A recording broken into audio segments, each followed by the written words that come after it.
Halo teman-teman dan para peminat kajian bahasa, selamat datang di video pembelajaran semantik. Pada video ini akan dibahas materi semantik yang telah dipelajari selama 1 semester dalam mata kuliah semantik yang diampu oleh Bapak Dr. Yunis Effendri MPD, dosen pendidikan Bahasa dan Sastra Indonesia, Fakultas Bahasa dan Seni Universitas Negeri Surabaya. Semoga video ini dapat menambah wawasan dan membantu teman-teman memahami kajian semantik dengan lebih mudah ya. Langsung saja pada materi yang pertama. Di sini terdapat buku sumber. Nah, pada pokok bahasan materi pertama akan dibahas mengenai sejarah semantik, mulai dari sejarah singkat ilmu semantik, perkembangan semantik sebagai ilmu linguistik, latar belakang munculnya semantik, tokoh-tokoh yang berperan dalam perkembangan ilmu semantik, hingga fase perkembangan ilmu semantik dari masa ke masa. Selanjutnya, pada materi kedua dibahas konsep umum semantik, meliputi pengertian semantik secara etimologis, hubungan antara signifi dan signifian, konsep dasar semantik, serta ruang lingkup kajian semantik dalam ilmu linguistik.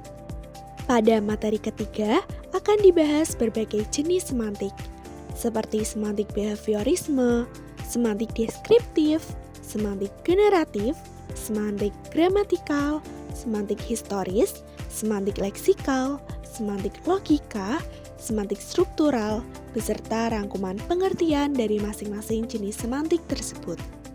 Materi keempat membahas penerapan semantik dalam linguistik mikro dan makro. Dalam linguistik mikro, semantik berkaitan dengan fonologi yang terdiri dari fonem, tekanan, dan intonasi. Semantik dengan morfologi yang terdiri dari afiksasi, reduplikasi, dan komposisi. Semantik dengan sintaksis yang terdiri dari fokus dan struktur, lalu semantik dengan wacana yang terdiri dari kohesi dan koherensi. Sedangkan dalam linguistik makro, semantik berhubungan dengan sosiolinguistik, psikolinguistik, antropolinguistik, neurolinguistik, pragmatik, analisis wacana, serta linguistik kognitif. Kemudian juga ada deskripsi hubungan semantik dengan kajian linguistik mikro dan makro. Selanjutnya, pada materi 5 membahas konsep umum makna. Terdapat 5 pokok bahasa konsep umum makna. Mulai dari hubungan konsep, lambang, dan acuan dalam kajian semantik. Lalu juga terdapat segitiga makna Ogden dan Richards, persamaan dan perbedaan antara informasi dan maksud dalam memahami makna.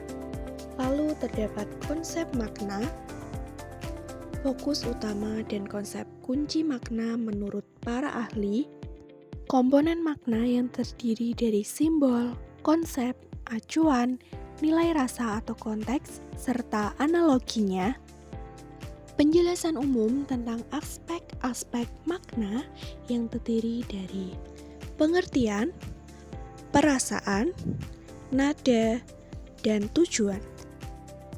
Kemudian yang terakhir terdapat penjelasan konsep masing-masing aspek-aspek makna. Untuk aspek pengertian, aspek ini sering disebut sebagai aspek kognitif atau tema. Untuk aspek perasaan berhubungan dengan sikap pembicara terhadap hal yang dibicarakan.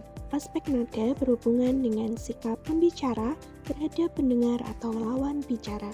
Lalu yang terakhir aspek tujuan, yaitu maksud atau efek yang diinginkan oleh pembicara setelah dia mengucapkan sesuatu.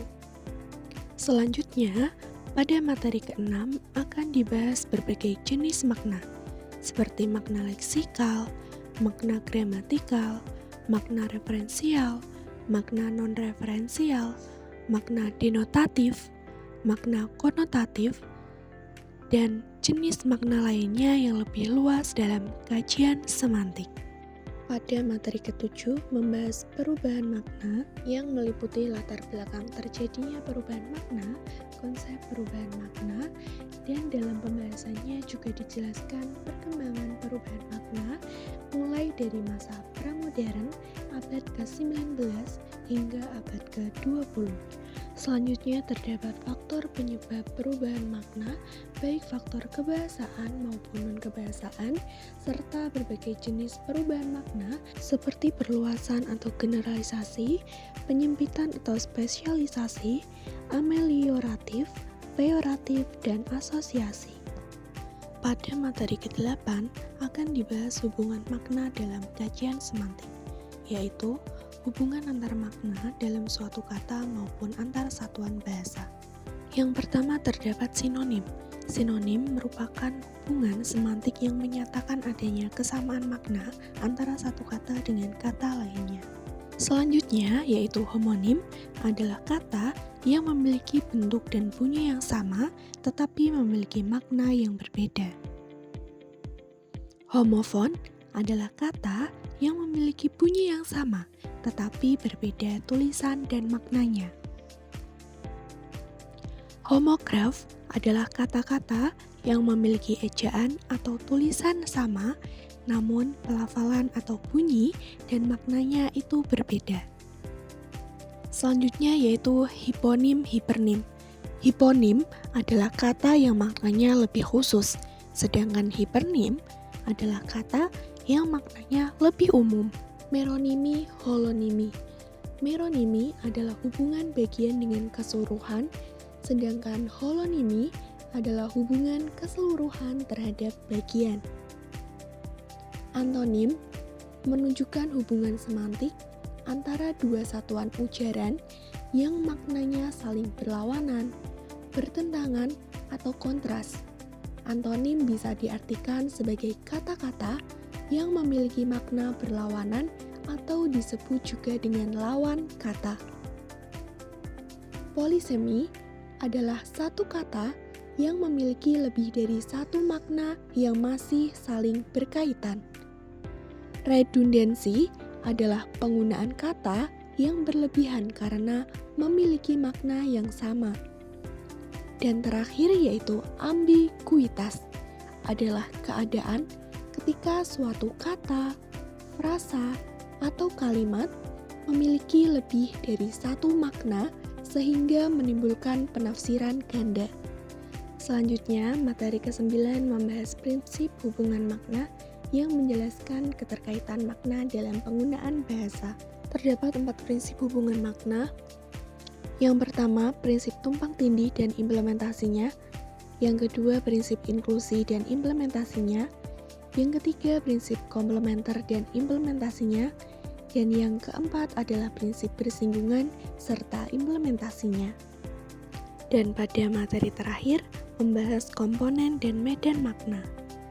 Terdapat beberapa pokok bahasa, yaitu konsep medan makna, konsep komponen makna, prosedur analisis komponen makna, langkah atau prosedur pendefinisian konsep, dan manfaat analisis komponen makna.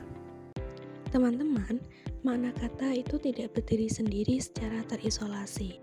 Selanjutnya, medan makna adalah seperangkat unsur leksikal atau kata yang maknanya saling berhubungan dan terikat dalam suatu bidang kebudayaan atau realitas alam semesta tertentu. Maksudnya, kosakata suatu bahasa itu tidak tersusun secara acak, melainkan terkelompok dalam medan atau ladang makna tertentu. Lalu terdapat karakteristik medan makna. Yang pertama, berbasis bidang kebudayaan, yaitu mencerminkan cara pandang masyarakat terhadap suatu ranah kehidupan. Yang kedua, memiliki komponen bersama dan pembeda, yaitu semua anggota dalam satu medan makna memiliki fitur semantis bersama, tetapi dibedakan oleh fitur-fitur tertentu. Yang ketiga, bersifat relasional. Maksudnya, makna setiap anggota medan ditentukan oleh hubungannya dengan anggota lain dalam medan yang sama. Yang keempat, bervariasi antar bahasa. Maksudnya, jumlah kata dalam suatu medan makna itu berbeda dari satu bahasa ke bahasa lain, tergantung pada kebutuhan dan kondisi budaya masyarakatnya. Lalu terdapat hubungan medan makna. Ada 2, yaitu hubungan paradigmatik dan hubungan sintakmatik. Hubungan paradigmatik adalah hubungan antara kata-kata yang dapat saling menggantikan satu sama lain pada posisi yang sama dalam sebuah kalimat. Sedangkan hubungan sintakmatik adalah hubungan antara kata-kata yang sering muncul bersama atau berdampingan dalam sebuah kalimat atau frasa. Lalu terdapat komponen makna, yaitu unsur-unsur pembentuk makna sebuah kata atau leksem. Dengan demikian, setiap kata terdiri dari beberapa komponen makna yang bersama-sama membentuk totalitas makna kata tersebut. Selanjutnya terdapat jenis komponen makna, yaitu komponen bersama dan komponen pembeda. Lalu yang terakhir terdapat contoh analisis komponen makna. Baik teman-teman, itulah pembahasan materi semantik yang telah dipelajari selama 1 semester. Semoga video pembelajaran ini dapat memberikan manfaat dan menambah pemahaman mengenai kajian semantik ya.